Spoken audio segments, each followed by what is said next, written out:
Lakers at home against the Knicks, a star-studded event. Spike Lee and Starberry, a.k.a. Stephon Marbury, probably chatting about the next team he'll play for. Lamar Odom playing for Pau Gasol, who is sick tonight. Kobe Bryant, not sick.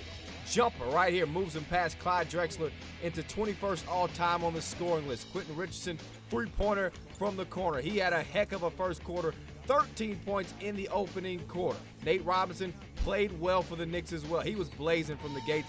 Gets the lay-in to go with the foul from the Chris Duhon assist. Knicks on top, 37-26 at the end of the first. More Robinson and Richardson. Nate on the alley-oop. Q for three.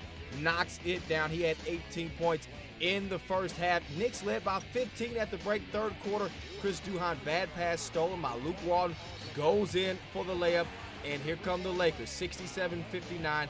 Knicks still on top. Walton now alley-ooping to the big fella, the big young fella.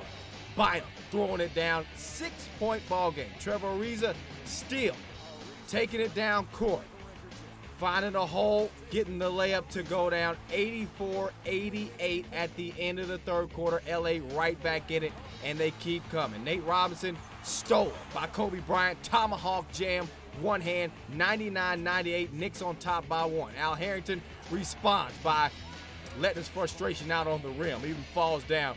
That is a monster jam there. Kobe is on the other side. He doesn't like it. Kobe in the corner. How about that? Triple. Ties the game at 101 all. Later, with the Knicks down 2, Nate Robinson trying to answer for his team. Drains the three here. Nate, big game. 33 points on this night. His Knicks take a 112-111 lead. Trevor Ariza nearly throws it away, but Odom grabs it, lobs it back to Ariza for the lay-in, and the Lakers survive against the Knicks. They win it 116-114. Kobe had 28, Bynum 13, a nice double-double in the 2-point win.